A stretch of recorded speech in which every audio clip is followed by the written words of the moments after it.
This video is going to be about things to consider when considering breast augmentation. If it's a decision that you're considering, these are some things that you'll want to look into, and it just gives you a generalization of the process. So the first thing is deciding on having surgery. Something to consider is why do you want it? Why do you want to have the surgery done? If it's because you're unsatisfied with your size or the shape of your breast, or you just want bigger, why? Justify it to yourself. I don't really believe in justifying it to everybody else. If it's something that you want and it'll make you happier, then do it, and do it for you solely, not because somebody else wants you to do it. So that's going to be the first thing on the list. The most important reason to you that you should have it, the reason that you want to have it done. The second thing to take into consideration is it's a process. I didn't realize this until I started doing my research, but something that you want to take into consideration is you're going to be out of commission for at minimum 2 days. Who's gonna take care of you, who's gonna drive you from the hospital, who's going to help you get food during that recovery, who is going to help you. If you have a family, who's going to help you with the kids or the household or whatnot. So that's something important that I didn't really think about. I just knew I wanted to have the surgery done, and I didn't really think about everything as a whole. So I thought I'd put this video up and kind of make it a little bit easier and give you guys some things to start off with. So that's something definitely to take advantage of, or to take into consideration. The next thing is, and I'm looking down at a list that I actually made, how much time will you need for recovery? How much time you're going to need to be off of work is going to be based off of the work that you do. I know normally they don't want you to do anything extraneous, any working out or anything like that for about 4 to 6 weeks. I think 6 weeks being, the average time frame. And I think you can't do strenuous upper workout after that, or within moderation.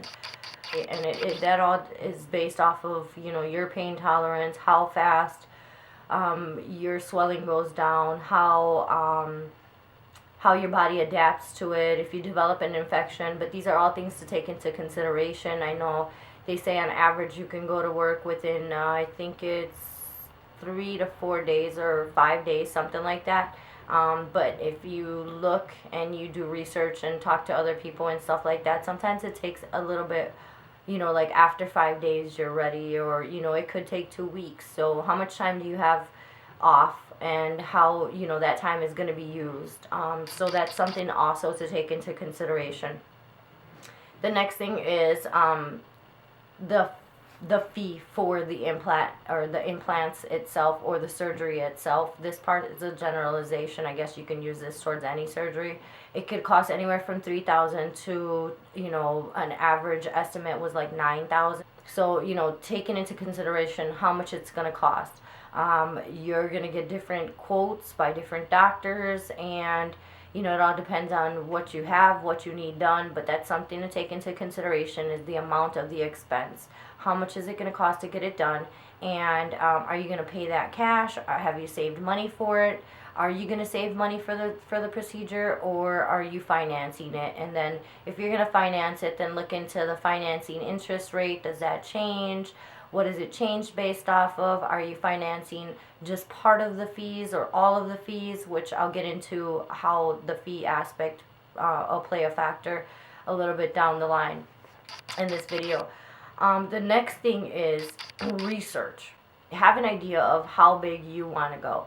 And what I realized while doing research was that a lot of women about 80% of the women wish that they would have gone bigger. So, you're spending a lot of money. Something to take into consideration is, if you're spending a lot of money, it's like buying a car. You want to make sure that that car has everything that you want for what you're paying for it. So I think somewhat, to some extent, the same thing applies when deciding to undergo surgery.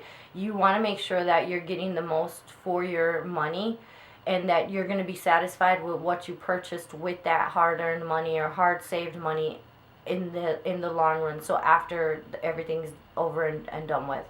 So make sure that, most people are like, oh, I only want to go one size bigger. Well, I mean, if you're spending $9,000 to just go one size bigger, I'm sure there's alternatives to surgery that you can try, like natural remedies, or experiment, do research and figure out if there's an alternative, because this is really surgery is really invasive to your body. You're putting a foreign object in your body, and you want to make sure that if that's the decision and the route that you decide to go, that it's the right decision for you.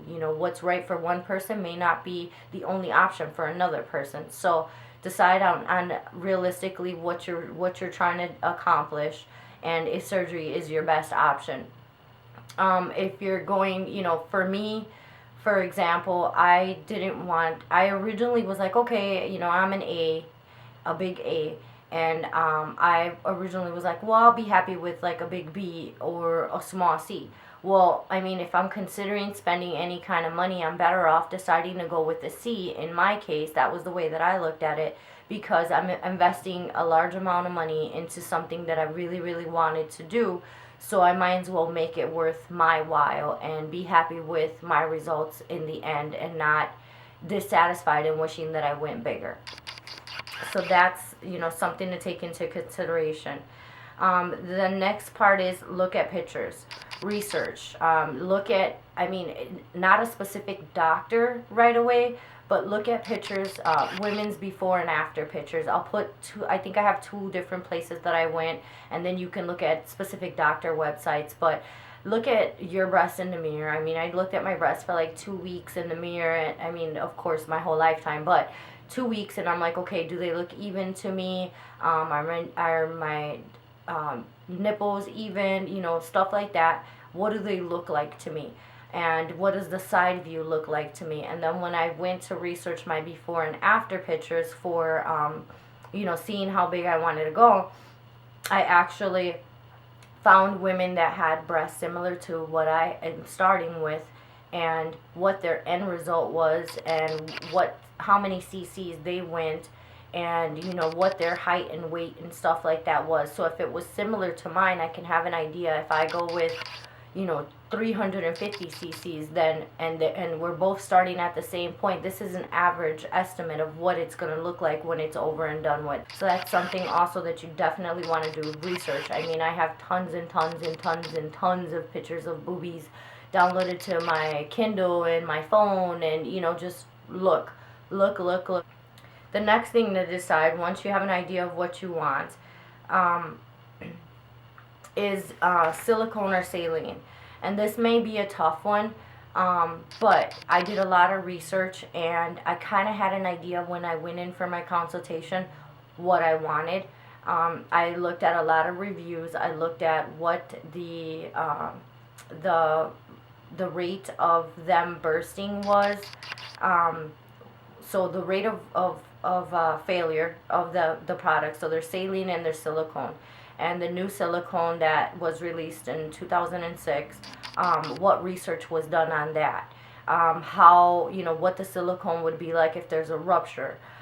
Saline, what a rupture would look like in saline. There's tons and tons of videos on YouTube with this information in it, and there's tons and tons of stuff on the web. And you can research at specific companies, manufacturers of the implants. You can research at their companies, their product. So these are things to start looking into. Do you want this look? What is the effect of rippling with saline versus silicone? What is the rupture rate? What do women say that have one versus the other? What the feeling is like, to the touch, to them. Once you get into your consultation, that part is just to gather an idea of what you want. Once you get into your consultation, you'll be able to feel a silicone and a saline breast implant. So you'll have a step ahead of the game by the time you get into your consultation, because you have an idea. So all of these tips are to give you an idea, something to go in with at least some knowledge of the product, of what you're looking for, of what look you're going for, stuff like that. Another thing to take into consideration is the place of the incision. How are they going to get these implants inside of you? Is it going to be through your armpit? What are the side effects of that? What risks do you take with that? Is it going to be through the areola? What are the side effects of that? Is it going to be through the belly button? What are the side effects of that? Is it going to be underneath the breast? What are the side effects of that? Something to take into consideration is that the recovery rate is different. With each one of those, the recovery rate is going to be different, and that's something that you need to take into consideration when thinking and looking back on your lifestyle. So, for my lifestyle, am I going to be out of commission, with doing it under the armpits for a longer period? Take that into consideration, and that's something that you want to do research on women that have had it placed in the way that you want it placed in. The next step is researching doctors. Once you've decided you want it done, you found a way to pay for it, you have an idea of what you want, start researching doctors. Look up as many doctors as you can. Something to take into consideration when researching the doctors is, where do you want to have it done? Do you want to go out of the country? Do you want to have it done in a different state? Do you want to have it done locally? There's going to be different reasons that you can choose one versus the other, and I'm sure many women will have different reasons on why they decide to go with what they decide to do.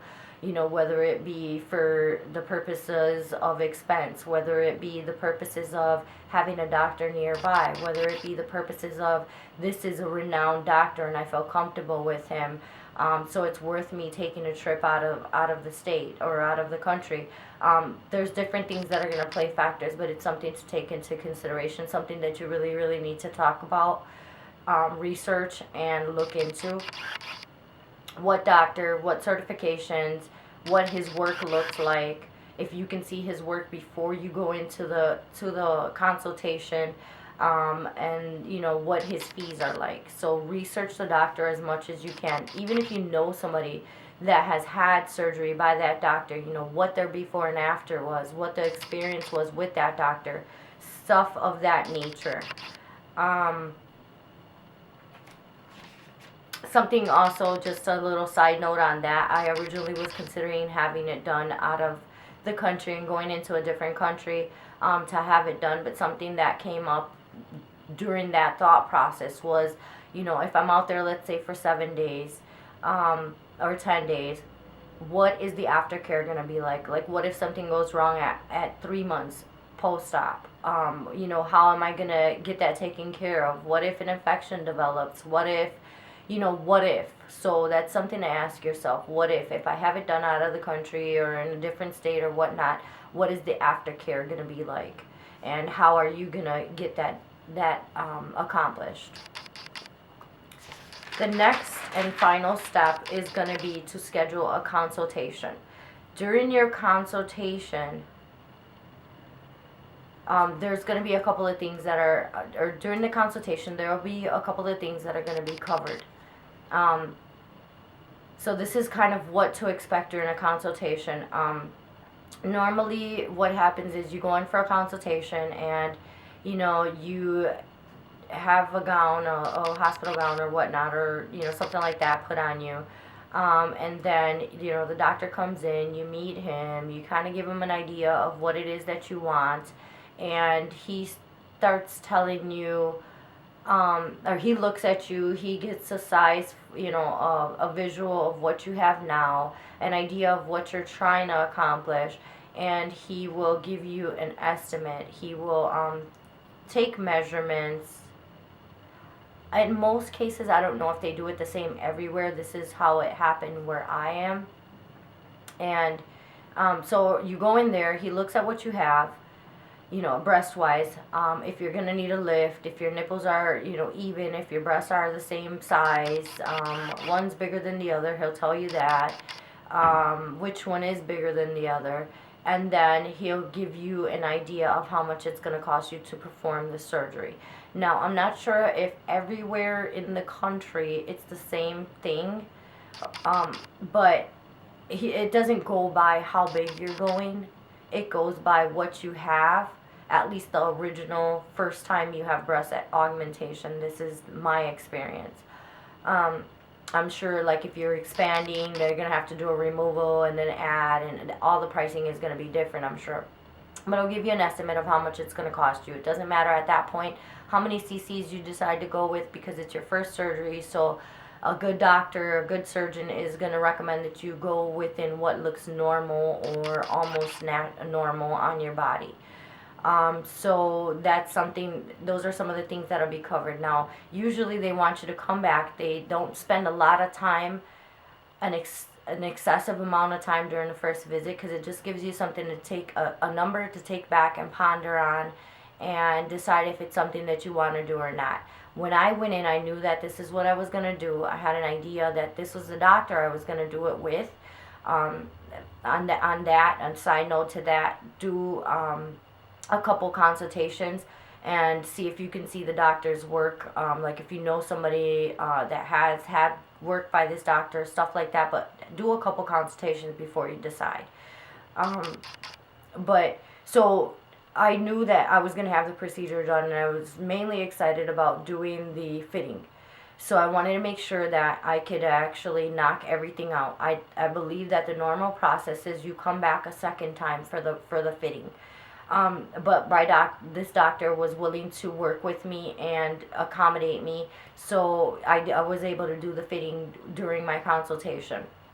And that consists of, they bring you in a sports bra, you put on the sports bra, and then they have like a case with different size breast implants in it, and you put those inside the sports bra. There's a big full-size mirror in most cases where you can look and see, what the side angle is going to look like with so many cc's, or what this angle is, and you can swap the implants in the sports bra so that you get an idea of what it's going to look like after surgery, or how big you're thinking of going, how many cc's, stuff like that. The doctor can make a recommendation. I think if you have an idea of what you're looking for, and the doctor is, respectful as to your wishes, he's gonna say, okay, that's a good size, that would be fine in your body. I don't think he'll allow you as a surgeon to go bigger than what you should. If he did, then I would definitely guess I would kind of be a little weary of that doctor. You definitely want to, set an expectation, ask him his opinion, but then respect his opinion also, because he is a professional and he does know what he's talking about. I mean, more than likely he's performed thousands of these surgeries. The next thing is, when he gives you a quote on the cost,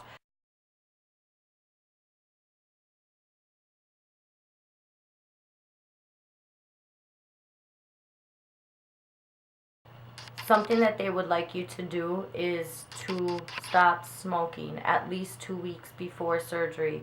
I guess smoking, it slows down the recovery process. It slows down the recovery process. It also makes scarring worse, from what I understand. So if you smoke, you definitely want to try and smoke, or stop smoking. Yeah, try and smoke. Stop smoking before you have this procedure done. So these are just a general list of what I came up with, things that I wish I would have been able to see a video of. Like, okay, here's a checklist, here's some ideas of what you need to take into consideration, because a lot of this stuff that I just mentioned, I didn't know I was going to have to do until I didn't even know they played a factor until I started doing research and decided to actually have it done. And this is just an informative video. So if you have any questions, please inbox me or post it in the comments, and I'll be more than happy to answer any questions that you may have. Thanks again for stopping by my channel, and ta-ta for now.